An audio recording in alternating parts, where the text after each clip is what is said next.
आप अपनी स्क्रीन पर एक शख्स को देख रहे हैं। इनका नाम है आदर्श पांडे और इन्हें लोग रबड़ बॉय के नाम से जानते हैं। रहने वाले हैं मध्य प्रदेश के और इस वक्त मौजूद हैं माघ मेला 2026 प्रयागराज में। योग करने का जो इनका तरीका है वो सबसे अलग है। तमाम योग गुरु आप देखे होंगे, बाबा रामदेव को देखे होंगे, ऐसे कई ऐसे योग गुरु हैं जिनको आप अच्छी तरीके से देखा होगा। तो जो उनका योग करने का जो तरीका है ना, उनसे थोड़ा सा इनका हटके है और वही हम आपको दिखाने का प्रयास कर रहे हैं। आप सब सही तरीके से देखेंगे तो पूरी शरीर इनकी रबड़ की तरह मानो बनी हुई है। तमाम तरह की योगा करते हैं। अभी बस आप वीडियो में पूरा बने रहिए और देखते रहिए कि ये किस किस तरीके से योगा करते हैं और उनके योगा करने का जो स्टाइल है वो कितना अलग है।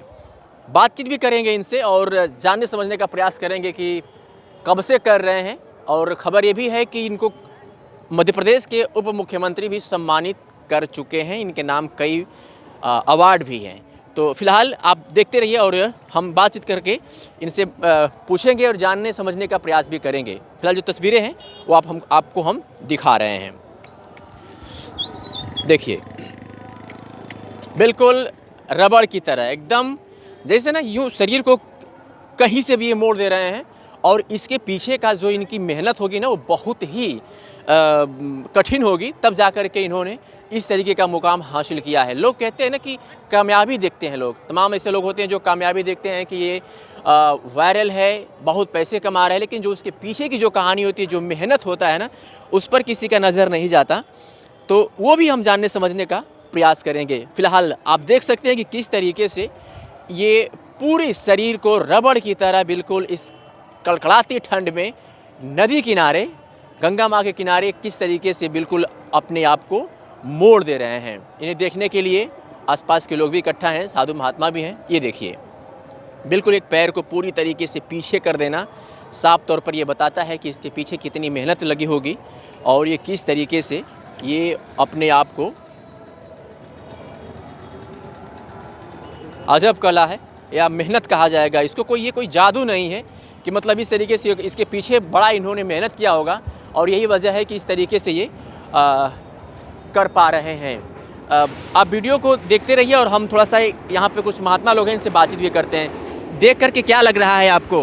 बहुत अच्छा मेरे भगवान। योग क्रिया है, हठ क्रिया योग क्रिया है भगवान। योग क्रिया है जी भगवान। मेहनत लग रहा होगा बहुत विकट, इतना कि परमात्मा ही याद आ रहा है इस समय, है ना? जी भगवान। कितना मेहनत किया होगा इन्होंने? मेहनत तो ये बरसों, पता नहीं बरसों का 20 साल से इतने इस क्रिया में चलते चलते भी यहाँ तक पहुँचे हुए होंगे साहब। क्या है कि मतलब एक मानव की शरीर भी इस तरीके से मतलब मुड़ सकती है? जी नहीं भगवान, इसमें बहुत बड़ी क्रिया है कि जो इसमें जो है एक से एक जो है अंग को मोड़ देना। हाँ, बहुत मुश्किल बात है। बहुत मुश्किल बात है। हाँ, 20 साल का प्रक्रिया है, तब ये जा कर के अभी ऐसा हुआ है साहब। ऐसा हुआ है बिल्कुल। और लोगों से चाचा क्या कहेंगे? जिस तरीके से कर रहे हैं, आसान है करना? ये साधना है। हाँ। ये हमारे ऋषियों महात्माओं की परंपरा है। हाँ। वो अपने योग के द्वारा, हठ के द्वारा अपने जो है सनातन जो ब्रह्म विद्या है, जो शास्त्रों में उल्लेख है, उसी का ये तत्वतः स्वरूप है, जो कि ऐसे बिरले जो है करोड़ों में कोई एक दो मिल जाते हैं, जिसको कि सनातन धर्म का खंडन मंडन करने वाले हैं। वो उसका इससे बड़ा मतलब प्रमाण और क्या हो सकता है? हाँ, तो ये न मानने वालों के लिए जो है, एक तरह से विधर्मियों के लिए तो ये होता है कि देखिए, ये हमारे सनातन धर्म के हमारे आचार विचार जो रहे हैं हमारे पूर्वजों के, ऋषियों के, महर्षियों के, वो ज्ञान विज्ञान से, आज का जो ज्ञान विज्ञान है उससे कहीं बहुत आगे हमारा ज्ञान विज्ञान बहुत पहले था। और आज भी कुछ न कुछ हमको जो देखने को मिल रहे हैं। हम सब आप बड़े ही भाग्यशाली हैं जो कि इस तत्वतः इस दृश्य को देख रहे हैं। पूज्य महात्मा जी के चरणों में सत वंदन।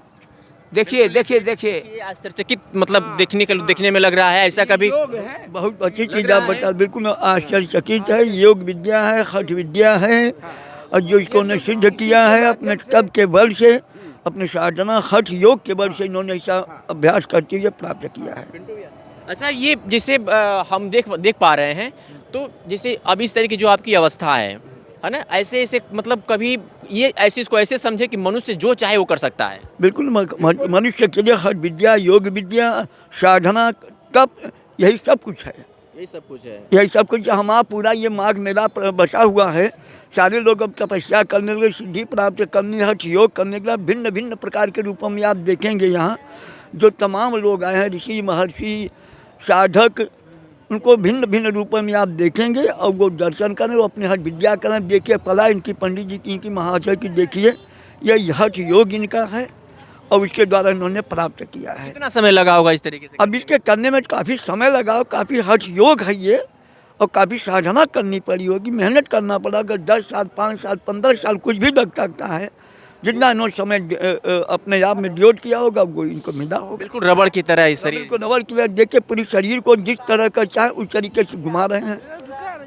यह तो एक प्रकार की अद्भुत चीज़ है। अद्भुत चीजें हैं। हाँ, बाबा रामदेव योग विद्या सिखाते हैं, योगाभ्यास हम आप भी करें, प्रयत्नशील करें, प्रयत्न करें तो हठ योग ये पुरानी चीज़ें हैं। आप देखिए कभी आप पेपर में पढ़ते हो कि इस समय बर्फ में भी तमाम महात्मा हिमालय में, केदारनाथ में तप कर रहे हैं, तो वो हठ योग है। उनको इसका ये सांसारिक चीज़ों का असर नहीं पड़ेगा। कड़कड़ाती ठंड में इस तरीके से एक आश्चर्यचकित करने वाली बात है। बिल्कुल थोड़ा सा बात करेंगे आपसे।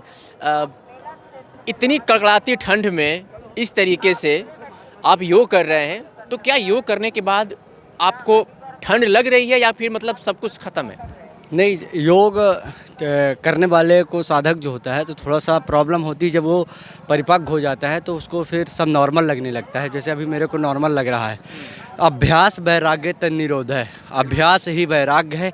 आप अभ्यास के वैराग्य के द्वारा कुछ भी प्राप्त कर सकते हैं। ये जो योग की साधना है, तो योग की जो बहुत सबसे बड़ी तपस्या यदि कहा जाए तो सबसे बड़ी योग की तपस्या। आज की ये तपस्या नहीं है, योग हमारे ऋषि मुनियों के द्वारा कई वर्षों पूर्व की है और जो वो चली आ रही है। और भारतीय संस्कृत परंपरा में योग को सबसे पहले प्राथमिकता दी गई। कोई भी साधु हो, कोई भी सन्यासी हो, योग को फॉलो करते हैं और योग के अध्यात्म के द्वारा आगे बढ़ जाते हैं। तो योग से हमें अध्यात्म की शक्ति भी प्राप्त होती है। और जब शक्ति प्राप्त होती है तो यदि आप कोई भी शुभ कार्य में काम करें तो उसमें योग को भी अपना लें तो ज़रूर उसमें सफलता प्राप्त होती है। महाराज जी कहाँ से हैं आप?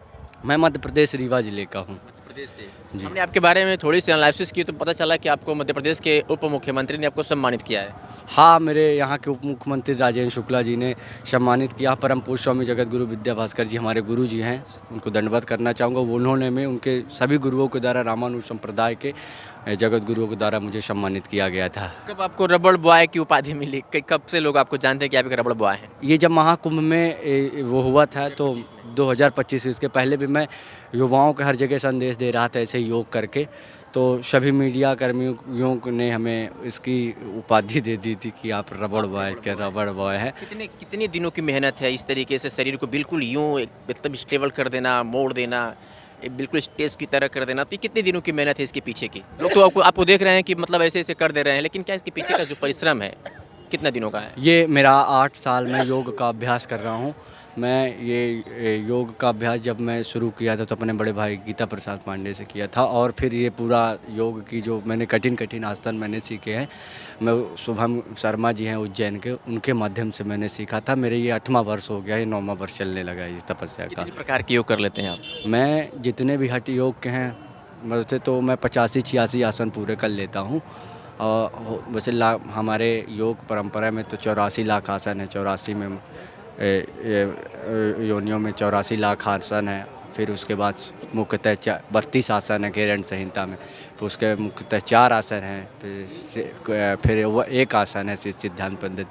ऐसे ही आसन करके मतलब जो भी हमारे कठिन योग के अभ्यास हैं हठ योग के, मैं उसका अभ्यास कर लेता हूँ। अभी मैंने आपको पहले दिखाया ही। और मैं कुछ आसन आपका बिल्कुल, एक दो और आसन, क्योंकि बड़ी मुझे बताएं, हमें जो है प्रॉब्लम है ये रीढ़ की हड्डियों में, सुबह उठते हैं तो दर्द होता है, तो उसके लिए कौन सा ऐसा कोई आसन बता दीजिए कि किया जाए कि ये एक जो है। हाँ, हूँ भुजंग आसन मैं अब करके दिखाऊंगा बाबा जी के लिए। बाबा जी का जो है भुजंग आसन करके तो बाबा जी के लिए भी अच्छा हो जाएगा, प्रबल हो जाएगा। तो देखिए। प्रयास करेंगे महाराज, देख लें, प्रक्रिया समझ लें। तो साफ तौर पे आप देख सकते हैं कि किस तरीके से इन्होंने तमाम, देखिए एक यहाँ पर सज्जन है, उन्होंने इस चीज़ को पूछा कि आखिर कुल्हे में दर्द है तो उसके लिए हमें कौन सा योग करना चाहिए, तो उसी चीज़ को रबर बॉय आदर्श पांडे बताने का प्रयास कर रहे हैं। वीडियो में आप बने रहिए।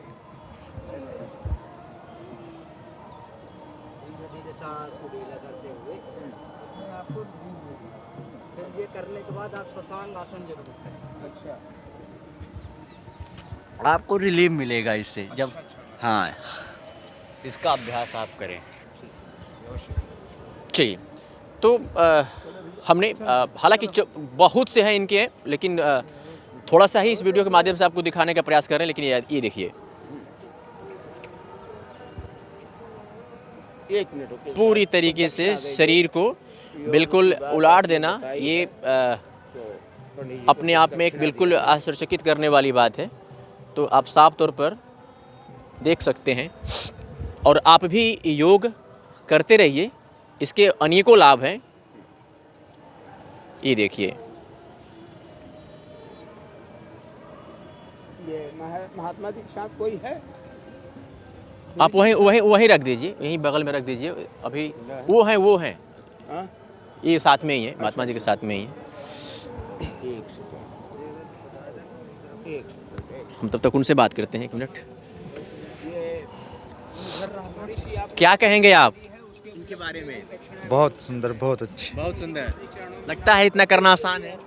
नहीं, ये सिर्फ प्रैक्टिस के द्वारा ही हो पाएगा। इसके पीछे बहुत मेहनत करनी पड़ेगी मेहनत करनी पड़ेगी और इसकी पढ़ाई करनी पड़ेगी। अष्टांग योग सीखने के लिए गुरु का होना बहुत आवश्यक है, क्योंकि अगर अपने से कोई करना शुरू कर देगा तो उसकी कई नसें टूट जाएंगी, हड्डी भी ब्लॉक हो सकती हैं, हड्डी भी चटक सकती, जान भी जा सकती है हाँ। इस में, अगर कोई अपने आप करना चाहे तो। हाँ, इस वजह से इसके गुरु रहने बहुत जरूरी कहते हैं कि बिना गुरु ज्ञान नहीं। इस भारतवर्ष में अष्टांग योग के गुरु जो है, जहाँ तक कि मेरा सुझाव है, हर विद्यालय में एक टीचर अष्टांग योग के होने ही चाहिए, क्योंकि बच्चों को इस तरीके से शिक्षा, क्योंकि योग जो है हमारी कई बीमारियों को समाप्त कर देता है, दूर नहीं समाप्त ही कर देता है। हाँ, तो आप देखिए, ये जो योग कर रहे हैं, क्या कहते हैं इसको? हाँ? इसको, इस योग का नाम आपको पता है? अरे हाँ, मौलिक क्रिया। ये है नौली क्रिया। इसके पाचन शक्ति को मजबूत करता है, जठराग्नि प्रदीप्त करता है। आपके खाने पीने की जो शक्ति कम हो जाती है, पचाने में क्षमता नहीं रहती, वो पचाने में मजबूत करता है। आपकी जब जठराग्नि प्रदीप्त होगी तो आप किसी भी भोजन को पचाने में क्षमता आपके अंदर होगी, तो आपका डाइजेशन भी सिस्टम अच्छा होगा। इसलिए इसको जठराग्नि प्रदीप्त करने के लिए इसका नौली क्रिया का अभ्यास करना चाहिए सभी को। बिल्कुल। चलिए, अब कम समय में हमने बहुत कुछ बताने की कोशिश की और आपने इनसे सुना भी, तो फिलहाल इस वीडियो को यहीं समाप्त करते हैं। बहुत बहुत शुक्रिया।